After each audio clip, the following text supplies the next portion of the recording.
Do vampires really exist? You might be surprised to learn that throughout history, numerous cases have been reported where people claimed to encounter blood-drinking beings who feared sunlight and stalked the living. But are these creatures truly supernatural? Or can science explain their behavior? Let's explore the myths, the shocking, real-life stories, and the scientific theories that might explain this chilling phenomenon. It all began in 1725, in a small Serbian village called Kisiljevo. The village had only about 800 residents, all living peacefully. But after a local farmer named Petar Blagojevic died, strange things began to unfold. 8 days after his burial, 9 more villagers died under mysterious circumstances. Witnesses said the victims had bite marks on their bodies, and some even claimed to have seen Petar himself, the man who was supposed to be dead, attacking people at night. Terrified, the villagers dug up Petar's grave. To their horror, his hair and beard had grown, blood was found around his mouth, and his body had barely decomposed. The local priest declared him a vampire and insisted on driving a wooden stake through his heart. When they did, a large amount of blood gushed out of the corpse. After that, the deaths mysteriously stopped. Stories like this were not uncommon in Eastern Europe. Villagers feared the undead so much that they adopted brutal methods to prevent them from rising again. Suspected vampires were often buried with iron stakes through their hearts or stomachs, decapitated or burned. In some Bulgarian cemeteries, archaeologists in 2012 uncovered over 100 skeletons buried with iron rods pierced through their bodies. In Poland,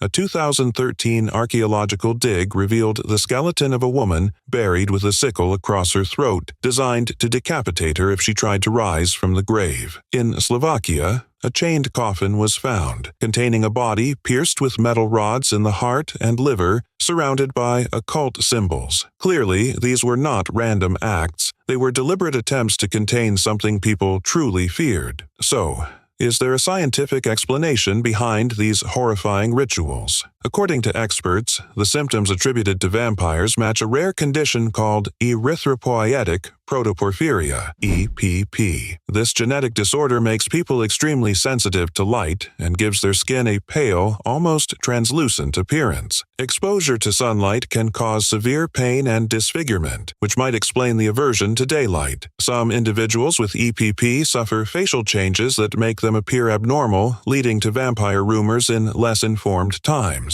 Then, there's the issue of mysterious deaths. Forensic scientists suggest that illnesses like anthrax or pneumonia could have been the real cause of death in past outbreaks. In pre-modern societies, these diseases were not well understood, so unusual deaths were easily attributed to supernatural forces. So that settles it, right? Vampires are just myths born out of ignorance and disease? Well, not exactly. There have been modern-day cases that challenge our understanding. One such story took place in Stockholm, Sweden, in 1932. A young woman named Lily Lindström, known to be a sex worker, was found dead in her apartment. Her body had strange bite marks, and her blood was completely drained. Even more disturbing, investigators found a spoon beside her body, believed to have been used to collect and drink her blood. Despite extensive investigation, no fingerprints or clues were ever found. The killer vanished without a trace. Cases like this keep the legend alive, but there's more. In an interview covered by The Guardian, a man named Murticus, founder of the Atlanta Vampire Alliance, claimed that real-life vampires do exist. According to him, they aren't monsters or supernatural beings, but regular people with unusual biological needs. He explained that he and others were born with intense fatigue, constant thirst that water couldn't satisfy, and relief only came after drinking raw meat juices or animal blood. Murticus stated that these urges weren't sudden or forced. They grew stronger with age. Eventually, he and others realized what they were and embraced it. The group even has a website and conducts organized meetings, treating vampirism more as a condition than a lifestyle. So, what's the truth? Are vampires the result of misunderstood illnesses,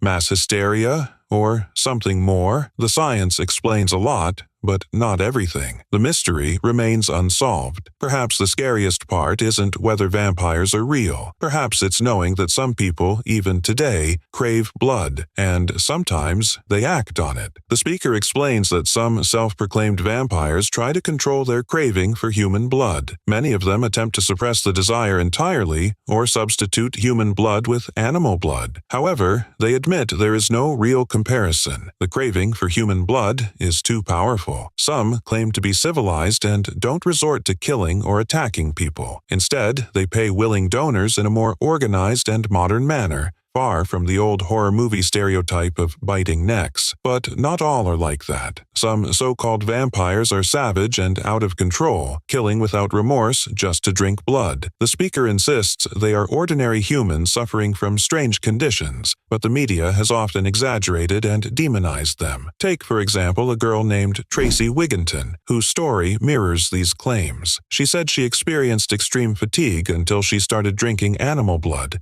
which relieved her symptoms. Eventually, she developed a fascination with human blood. She convinced her girlfriend to let her drink her blood, and surprisingly, the girlfriend enjoyed it. This act spread among their friends, but things escalated when Tracy decided to try drinking a man's blood. He refused, so she killed him and was imprisoned. She's not alone. Others include Richard Chase, Drake Farrell, and Fritz Haarmann, the infamous vampire of Hanover from Germany. In 1919, Haarmann lured children, killed them, and drank their blood directly from the neck. He was arrested, confessed to killing 20 teenagers, and was executed in 1925. Richard Chase, the vampire of Sacramento, killed 6 people in 1977. Not only did he drink their blood, but he also used their organs in bizarre rituals. Police found jars of blood in his apartment.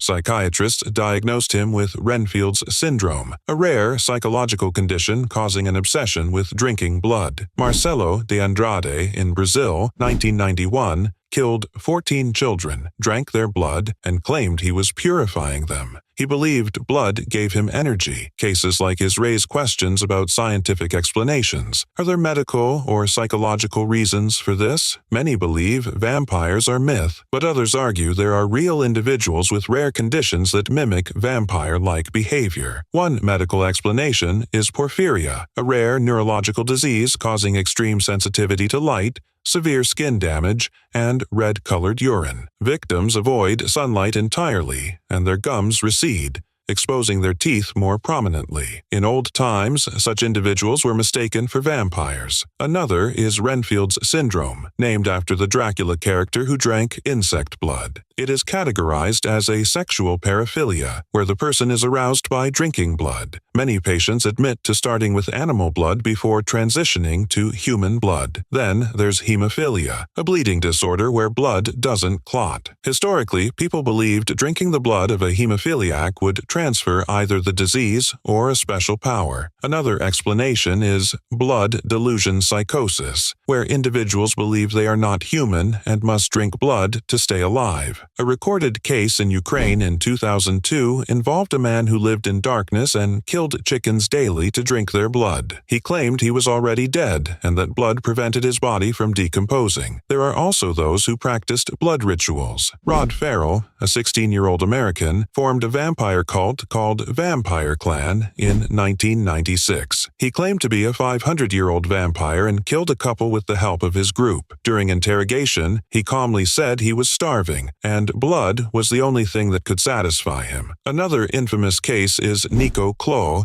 the vampire of Paris, arrested in 1994. He murdered people, drank their blood, and even consumed parts of corpses he dug up from cemeteries. As a former morgue assistant, he stole blood from the hospital. He claimed to experience extreme arousal around blood and believed he was half human. The story of Arnold Poe, a soldier who claimed to have been bitten by a vampire, is among the earliest vampire legends. He said he cured himself by eating dirt from the vampire's grave and covering himself in its blood. Years later, after his death, people claimed to see him at night. When 4 men died after alleged encounters with Arnold, villagers exhumed his body. They found it well preserved, with hair and nails still growing. This convinced them he was a real vampire. The accumulation of these cases blurs the line between myth and reality. While science offers chilling explanations rooted in psychology and rare diseases, the fascination with vampires persists. Whether these are tragic cases of misunderstood illnesses or eerie truths, one thing is certain: the legend of the vampire continues to haunt both science and folklore. They drove an iron stake straight into his heart, and blood gushed out. It wasn't just him. The same ritual was repeated for 4 others who claimed they'd been bitten. What's truly bizarre is that no one around them seemed to believe in vampires. People carried on as if it were completely normal. But what happened next was anything but. 17 people died in the exact same way over just 3 months. Each of them had bite marks on their bodies, and their blood had been mysteriously drained. Every detail matched the classic vampire lore, and yet this wasn't some ancient legend. This was a real account from just 300 years ago. One of the victims, a girl named Stanoska Hajduk, managed to speak before her death. She was running a high fever, but clearly remembered what happened. She said that a boy, someone who had died 9 weeks earlier, appeared in her room before she slept, bit her, and drank her blood. Her case pushed the community to act. At the time, Serbia was under Austrian rule, and the local villagers reported the strange deaths to the Austrian military commander in charge. Disturbed by the pattern, he summoned a doctor named Glaser to investigate whether this was an outbreak or some unknown disease. Dr. Glaser arrived quickly and began inspecting the bodies and searching for any signs of a medical explanation, but he found nothing that fit any known illness. His conclusion: malnutrition. That's all. Just weakness and poor living conditions. But the villagers weren't buying it. They were convinced this was the work of vampires, and they weren't going to let it go. They threatened to abandon the village unless the authorities allowed an exhumation. They demanded the doctor dig up several graves to see for himself. Eventually, the Austrian commander gave in. When they opened the graves, what they found left them speechless. Several bodies were shockingly well preserved, even though they had been buried for months. Blood was still present in their veins and around their mouths. Some of them even had a pinkish, lifelike hue to their skin. That was all the proof the villagers needed. These were vampires, they declared. Without hesitation, they executed the ritual on the corpses, driving stakes through their hearts, decapitating them, and burning the bodies to ash. Word of the mass vampire hysteria spread all the way to the Austrian emperor himself, who then dispatched a surgeon named Johannes Flückinger, accompanied by 2 doctors and an officer, to investigate. They reopened the same graves. To their horror, the medical team confirmed what the villagers had claimed. Some corpses still had intact organs and fresh blood, showing no signs of decomposition. Dr. Flückinger wrote an official report, using the term condition of vampirism to describe what they observed. It was the first time the concept of vampirism was documented in a clinical, official context. Curious to find the root cause, Flückinger ordered a broader investigation. He reopened dozens of graves based on the villagers' suspicions, some of them quite recent, others older. In total, 40 graves were examined. Of those, 17 corpses showed the same signs: preserved flesh, blood in the system, and bite marks. One by one, the 17 alleged vampires were executed posthumously. Their heads were severed, their bodies burned, and the ashes were thrown into the Morava River. The rest of the dead were reburied respectfully. Strangely, after this ritual purge, the deaths stopped. The village returned to peace. In 1732, Dr. Flückinger submitted a full report to the emperor, detailing every finding. It became a historical document, one that remains available to this day, and from that moment, the word vampire officially entered public consciousness. This was no longer just a myth whispered in the dark. It was written, recorded, and analyzed. The legend had become a reality, at least in the eyes of those who lived through it. And there you have it, the origins of vampire folklore, straight from one of the earliest real-world cases, from terrifying encounters to official investigations to medical reports. This is how the myth of the vampire was born. But now, let me ask you this. Do you believe it's possible for ordinary people to feel an urge to drink human blood? Science has documented such cases. People diagnosed with clinical vampirism, a condition where individuals feel compelled to drink blood, have existed. So, maybe the line between fiction and reality isn't so clear after all. Let me know your thoughts. Do you think vampires are real? Or is this just the most elaborate case of mass hysteria the world has ever seen?